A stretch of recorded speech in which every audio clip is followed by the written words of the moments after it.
Daar sê goeie dag, dit is Napste Beer hier van Nolumus Gesinskerk. Baie welkom by ons Bybelkursus van Nolumus. Ek hoop dit gaan jou vindingryk help. Voordat jy hierdie video kyk, moet jy ons inleiding gaan kyk. Jy is baie welkom om te sien in kort. Het is wonderlik om te verstaan waaroor Bybelstudie gaan. In hierdie kursus of Bybelstudie of lesing 1 se tema is: hoe moet ek my Bybel lees en waarom is Bybelstudie so belangrik? En hoe moet ons die Bybel lees om die Bybel te verstaan? So goed, voordat ons in enige ander tipe van manier of kursus ingaan, is dit baie belangrik om te verstaan waaroor gaan die Bybel en wat beteken die Bybel? Nou goed, ek wil gou vir jou 'n gedeelte lees uit 2 vertalings, die Nuwe Lewende Vertaling en dan die New International Version, en hierdie is vir my baie belangrik dat julle dit nooit sal moet vergeet nie. Heel aan die begin het die woord reeds bestaan. Hoor wat sê hy, heel aan die begin het die woord reeds bestaan. Die woord was by God en die woord was God self. Hy was reeds in die begin by God. Hierdie is die drie enige God, God die Vader, God die Seun en die Heilige Gees. Ek en jy moet nooit in 'n misleiding kom en verstaan dat daar net 'n twee enige God was nie. Reeds in die begin, voor Jesus in die vlees na die aarde toe gekom het, was hy alreeds by God gewees.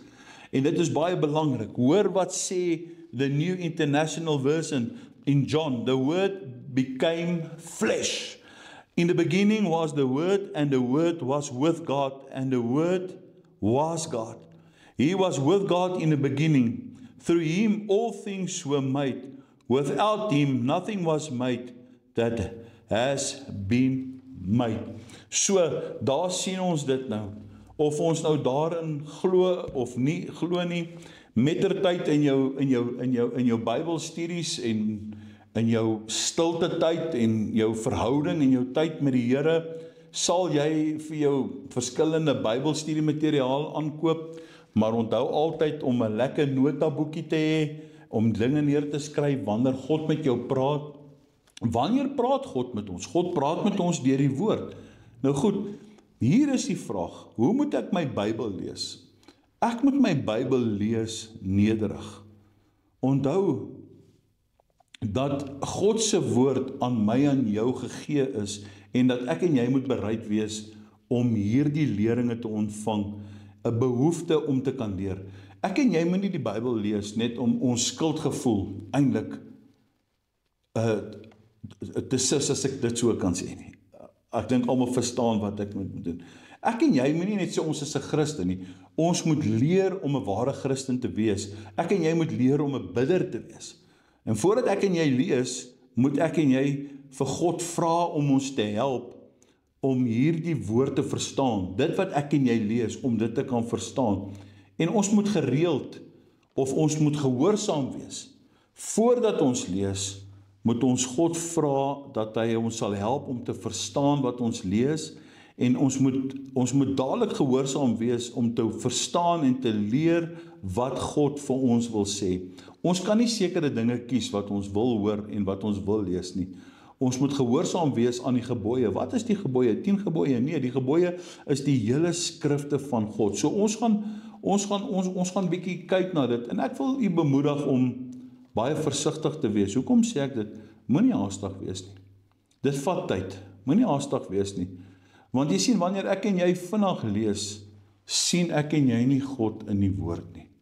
Ek en jy moet stadig lees. Ek en jy moet versigtig wees dat ons nie te vinnig lees nie. Ons moet God sien in die woord. Lees elke vers, elke hoofstuk versigtig en probeer om die betekenis daarvan te verstaan. En as ek en jy nie die betekenis van dit verstaan nie, maak 'n aantekening sodat jy kan teruggaan. Dan kan jy altyd gaan navorsing doen en sekere navorsing doen. Of as jy nie iets verstaan nie, dan ons nommer verskyn op die skerm, dan sal jy sien Daar sal iemand wees om jou altyd te help, om 'n vraag te beantwoord, sover in ons vermoë ons dit kan verantwoord. En ek en jy moet daagliks by die voete van die Here wees. En ek sal altyd sê wat vir my lekker is goed om dit in jou eie taal te lees, is goed om in 'n taal te lees wat jy verstaan. Miskien as jy Afrikaans, en baie mense lees Engels, dit maak nie saak nie. Jy moet dit in 'n taal lees wat vir jou verstaanbaar is. En ek wil gou vir julle sê, wat sê Paulus? Wat se raad het Paulus, die bejaarde apostel, vir 'n jong man met die naam van Timoteus gegee? Hy sê vir ons daar in Timoteus die 3de hoofstuk vanaf vers 14 tot 17, en ons moet dit lees, en hy sê ons moet daaroor dink, en ons moet dit doen. Hy sê, maar bly jy in wat jy geleer het, en waarvan jy verseker is, omdat jy weet van wie jy geleer het. Hoor mooi, bly in dit wat jy geleer het, omdat jy verseker is, jy weet van wie jy dit geleer het. So as ek my Bybel lees, dan weet ek het dit van die Here geleer, die Heilige Gees leer dit vir my. Hy sê dit vir ons hierso. Hy sê, en dat jy van kleins af die Heilige Skrifte ken, wat jou wys kan maak tot saligheid deur die geloof in Christus Jesus. Hoor daar.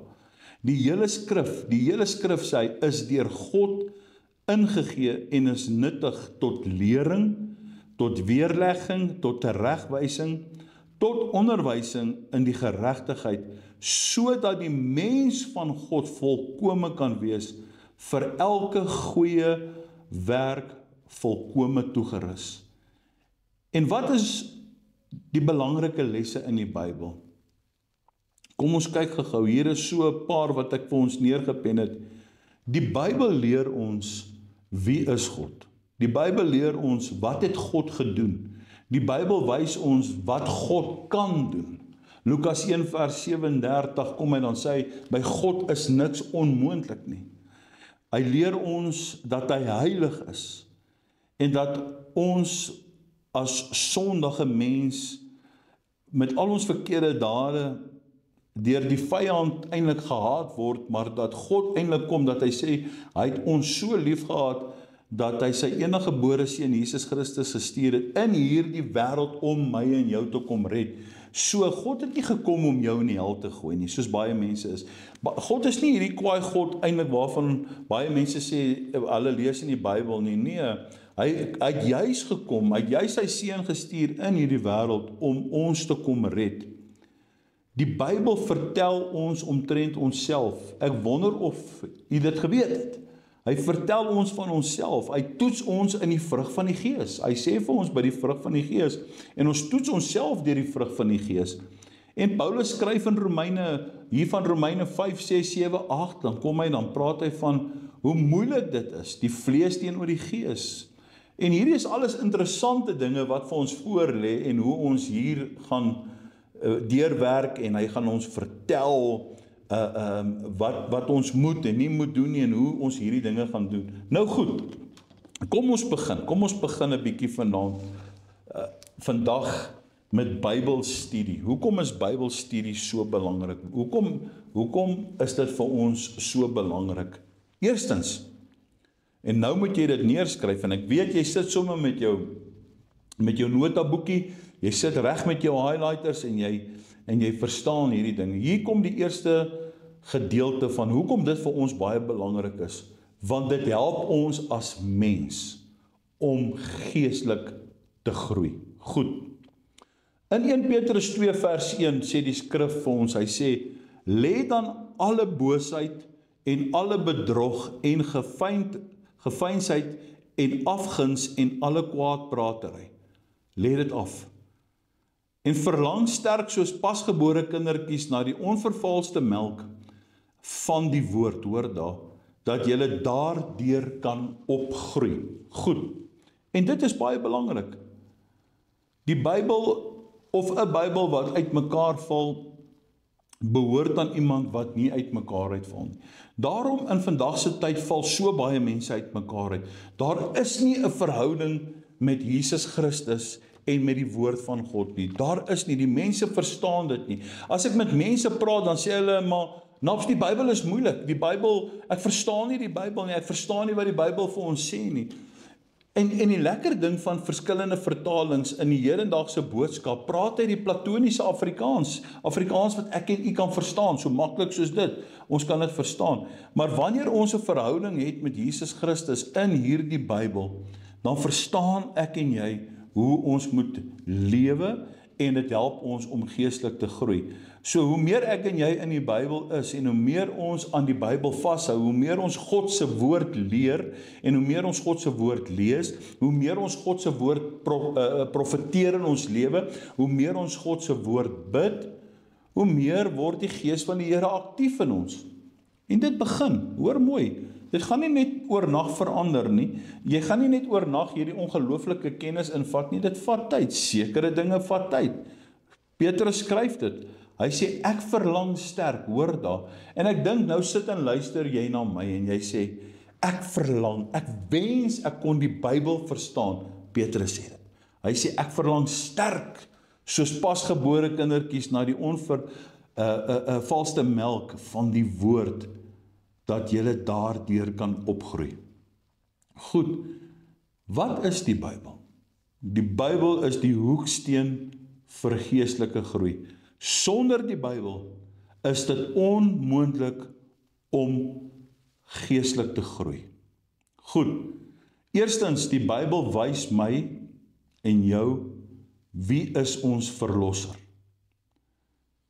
Dit vertel ons hoe Jesus Christus in die wêreld gekom het om sondaars te red, die vernaamste, soos Paulus skryf, waarvan ons ook sondaars is. En dat ons ook ons kruis moet optel, ons self kruisig en die kruis van Jesus optel en agter hom aangaan. Dit leer ons ook wie die verlosser is, wat terwille van ons oortredinge vir ons 'n nuwe hart kom gee, omdat hy vir ons kom sterf het, nie net vir siekte, deur sy wonde is daar vir ons genesing, nie net deur siekte nie, maar ook deur om vir ons 'n nuwe hart te gee. En dit is so belangrik om dit te verstaan. Nou goed, in hierdie lesing gaan ons gou 'n bietjie kyk, waaruit bestaan die Bybel? Vir baie mense is die Bybel deurmekaar, veral as jy net tot bekering gekom het. En ons volgende lesings gaan so 'n bietjie iets wees oor die Heilige Gees en oor bekering. Goed, so die Ou Testament bestaan uit 39 boeke. 39 boeke. Die Nuwe Testament bestaan uit 27 boeke. Die Bybel bestaan dus uit 66 boeke, van Genesis regdeur tot in die boek van Openbaring. Nou wanneer ons gaan kyk na hierdie belangrike gedeelte, kom ons begin dan sommer by die Nuwe Testament, en ek dink dit is belangrik daaroor. Wanneer ons gaan kyk na die Nuwe Testament, en ons kyk na die evangelies, die historiese boeke van Matteus, Markus, Lukas, Johannes en Handelinge, dan sien ons dat dit die historiese boeke is. En as ek en jy gaan kyk na boeke soos wat Paulus geskryf het, die briewe aan die predikers, aan 1 en 2 Timoteus, Titus en Filemon, hier het Paulus vir ons geleer hoe hy dit aan die predikers geskryf het van daai tyd, die jong Timoteus, Titus en dan ook aan Filemon. Hy skryf hierdie briewe uit haaglike omstandighede, hy skryf 3/4 van die Nuwe Testament uit die tronk uit nat, donker omstandighede. En dan kom hy ook, en dan wys hy ons in die Nuwe Testament, Paulus se briewe aan die gemeentes. So, hierdie deel ek nou vir jou op, so jy kan nou jou kleurpenne vat, en jy kan dit in hierdie voorkant van jou boeke, kan jy dit gaan merk, jy kan gaan sê wat dit vir jou beteken, soos wat ons gemaak het. So die Nuwe Testamentiese boeke, die historiese boeke is dan Matteus, Markus, Lukas, Johannes en Handelinge. Die boeke van Paulus aan die gemeentes of aan die predikers, ekskuus tog, is dan 1, 2 Timoteus, Titus en Filemon, en dan die boeke wat hy geskryf het, of die briewe aan die gemeentes, is 1 Tessalonisense en 2 Tessalonisense, Efesiërs, Romeine, Kolossense, Galasiërs, Filippense 1 en 2 Korintiërs. In die algemene briewe deur die apostel is dan ook die boek van Openbaring, Judas 1 tot 3, Johannes 1 en 2, Petrus, Jakobus en Hebreërs. Wanneer ons kyk dan na die Ou Testament, moet ons hierdie dinge baie aandagtig lees elke dag. So, dis baie goed om sekere gedeeltes te lees in die Ou Testament en dan lees ons 'n bietjie uit die Nuwe Testament uit. En dit is wat vir ons so belangrik is in die begin van hierdie Ou Testamentiese boeke, en ek gaan dit nou vir jou deurgee, is ons kyk na dit, is dit die wetboeke, die boeke wat Moses geskryf het, die historiese wetboeke, hulle noem dit die Pentateug, en dit is dan Genesis, Exodus, Levitikus, Numeri en Deuteronomium. Daardie 5 boeke word genoem die Pentateug, en dis die historiese boeke. Dis die boeke, die wetboeke wat Moses geskryf het. Dit is die boeke wat hy geskryf het, selfs die kliptafels op die berg Sinai, die wetboek of die Exodus 20, die wet wat God hom gegee het om te skryf. En dan wanneer ons gaan kyk na die geskiedkundige boeke, die historiese boeke, dan kyk ons na Joshua, Rigters, Rut 1 en 2, Samuel 1 en 2, Konings 1 en 2, Kronieke, Esra, Nehemia en Ester. So, ons gaan kyk gou daar. Nou, ek wil gou vir julle uit een van my verklarende aanteken Bybel, hierdie is Bybels wat hulle so op die universiteit ook gebruik. So ek wil gou vir julle net hier een stukkie lees, die deel 1 van hierdie gedeelte, wat hy hierso sê, die voorafwoord, hy sê, dit is uiters belangrik, dat die leser noukeurig kennis neem van hierdie inleidingswoord, voordat die verklarende aantekening bestudeer word. Hoor wat sê die boek van Handelinge, hy sê vir ons, en Filippus het daarin gehardloop, en hom die profeet Jesaja hoor lees, en hy sê, verstaan u wel wat u lees? Hy vra dit vir hom, hy sê, verstaan u wel wat u lees? En hy antwoord, hoe kan ek tog as niemand my die weg wys nie? So, dis baie belangrik, Handelinge 8 vers 30, 31, moet iemand ons die weg wys, en dit is hoekom ons vandag vir u die weg wys, en wat al hierdie boeke beteken. Koning Dawid bid in Psalm 119 vers 18 sê, open my oë, dat ek kan sien die wonders uit u wet. Laat dit ook my gebed wees. So ek en jy moet verstaan dat God 'n God is van wonders, en dit is wonderlik om te verstaan dat hy vir ons hierdie gebooie bewaar, en hy gee dit vir ons om hieraan vas te hou. En dit is lekker. En wanneer dit is, en hierdie is een van my gunstelinge in die Ou Testament, is die digterlike boeke, die boeke van Job en Psalm, Spreuke, Prediker, Hooglied. Dit is een van my van die mooiste boeke wat vir ons ook, veral die boek Spreuke en Prediker, wat vir ons, en Psalms is iets soos wat ons kan leer om te bid, soos wat Dawid hier gesê het, om dieselfde te bid, om skrif te bid. Open my oë, dat ek kan sien die wonders uit u wet. En wanneer ons gaan kyk dan na die profetiese boeke, en hierdie is ook baie belangrik, ek het dit opgedeel in kategorieë, en die groot profete is Jesaja, Jeremia, Klaagliedere, Jesegiel en Daniel. Daniel, 'n boek en 'n tyd waar ons ook baie gaan stil staan. En dan as ek dit nou kan noem, en as ek nou sê groot profete en klein profete, dan is dit nie neerhalend of sulke tipe dinge nie, dis maar net 'n bietjie meer in kategorieë ingedeel. Dan kyk ons na die boek van Hosea, Joël, Amos, Abad, Jona, Micha, Nahum, Habakuk, Sefanja, Haggai, Sagaria, en dan die heel laaste boek, dan ook van die Ou Testament, Maleagi. Hoekom sou ons dan vandag sê, wat is die vereiste om die Bybel te bestudeer? Wat is die vereiste? Ja, ek sal sê daar is 'n vereiste, jy moet 'n wedergebore wees. Jy moet wedergebore wees. Kom ek gee vir jou skrif, en dis hoekom ek sê, baie mense sal sê, nee, maar almal kan die Bybel lees.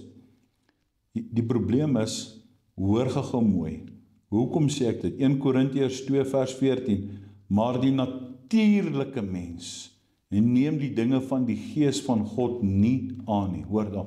So met ander woorde, as ek nie wedergebore is nie, is ek in die natuur, die natuurlike wet, dan neem ek die Gees van God nie aan nie, want dit is vir hom dwaasheid. Wat beteken dit? Kom ek vat een voorbeeld, oor waar kerke oor die geskiedenis stry, oor die doop. Ons sal oor die doop praat, klein of groot doop, waar mense redeneer van die bruilof in Kanaan, toe Jesus water in wyn verander het. En daar is baie goedjies waaroor mense redeneer, maar ons gaan by al hierdie dinge uitkom, en hy sê dan verder, en hy kan dit nie verstaan nie, omdat dit geestelik beoordeel word. Daar's die skrif, 1 Korintiërs 2 vers 14, maar die natuurlike mens neem dit nie aan nie, die dinge van die Gees van God nie, want dit is vir hom dwaasheid. Ek sou sê, jy moet 'n opregte bekeerde hê, 'n begeerte hê, om God te leer ken. Daar moet 'n begeerte, daar moet 'n vurige begeerte in jou hart wees, om te leer van sy wil, en wat sy begeertes is vir jou. Ja, God het begeertes. Jy moet volhard in Bybelstudie. En ek wil vandag vir jou sê, volg ons kursus, jy gaan dit baie geniet. Dis harde werk, natuurlik. Met ander woorde, hoekom sê ek so? You need to make time. You need to make time. Jy moet dit effektief, jy moet effektiewe Bybelstudie doen, en dit toepas. En dit wat jy insit, sal jy uitkry. You need to put a lot of time into the Word of God, to understand who God is for you. Ons moet prakties lewe. Ons moet prakties streef na heilige of na heiligmaking. Die Bybel sal jou weghou van sonde, en die sonde sal jou weghou van die Bybel. Hierdie is baie belangrik. Ek wil dit weer vir jou sê, die Bybel sal jou weghou van sonde, maar die sonde sal jou weghou van die Bybel. Kom ons lees weer gou 'n gedeelte saam, 1 Petrus 2. Lê dan alle boosheid en alle bedrog en geveinsdheid en afguns en alle kwaadpratery en verlang sterk soos pasgebore kindertjies na die onvervalste melk van die woord, dat julle daardeur kan leer. Goed, hoor wat sê Paulus vir ons in Romeine 12 vers 1. Hy sê, ek vermaan julle dan, broeders, by die ontferming van God, dat julle liggame stel as 'n lewendige, heilige en God welgevallige offer. Dit is julle redelike godsdiens. Hoor daar, dis julle redelike godsdiens. En word nie aan hierdie wêreld gelykvormig nie, maar word verander deur die vernuwing van julle gemoed, sodat julle kan beproef wat die goeie en die welgevallige en die volmaakte wil van God is. Goed, dit is baie belangrik. Bou 'n gebedslewe. Jy kan met die Bybel se outeur praat. Wie is dit? God self. Jy kan met Jesus praat. Jy kan met die Heilige Gees praat. Jy kan hulle vra om die woord vir jou oop te breek. In 2 Petrus 1:20 sê, terwyl julle veral dit moet weet, dat geen profesie van die skrif 'n saak van eie uitlegging is nie, want geen profesie is ooit deur die wil van 'n mens voortgebring nie, maar deur die Heilige Gees gedrewe, het die heilige mens van God gespreek. Geliefdes, ek wil vir julle sê, en ek gaan dit klaarmaak, ek hoop ek dit bemoedig jou, ek hoop dit inspireer jou om hierdie kosbare woord van God te leer ken. In Handelinge 17 sê hy, en hierdie mense was edelmoediger as die in Thessalonika. Hulle het die woord met alle welwillendheid ontvang en elke dag die skrifte ondersoek of hierdie dinge so was. Lê jou daarop toe, 1 Timoteus, om jou beproef voor God te stel as 'n werker wat hom nie hoef te skaam, wat die woord van die waarheid regsny nie. Goed, kom ons kyk gou vinnig en ek sluit hiermee af. Verkeerde motiewe van Bybelstudie. Skuldige gewete. Read a chapter a day to keep the devil away. Emosionele begeertes om 'n ervaring te hê. Om mense seer te maak of om hulle uit te haal. Om jou eie kennis af te sjou. Ons moet nie ons eie kennis afsjou nie. Dis onnodig. Wat het ek nodig vir Bybelstudie? Sê dit weer, die 53 vertaling, 'n notaboek, 'n pen, kleurpotlode. U kan ook gaan oplees op eSword opsioneel. Ek gee dit vir julle die konkordinansie studiegidse. Ek gaan vir julle ook mettertyd al my studiegidse wys. En ja, baie dankie. So goed. Ons volgende lesing 2 dan rondom die Bybelstudie en wat ons gaan leer, en ek hoop jy sien baie uit daarna is die elemente vir 'n suksesvolle studie. Goed, so ons gaan bietjie hierdie dinge in diepte bespreek. Baie dankie. Ek's Napste Beer van Oulimus Gesinskerk. Dankie dat jy saam geluister het. Ek hoop dis 'n seën vir jou. Gaan kyk dit weer, leer dit. Baie eenvoudig. Die wat God soek sal hom vind. Hy sê nader tot my en ek sal tot julle nader. Dit is my gebed vir jou, dat jy 'n liefde vir God se woord sal ontdek. Vrede.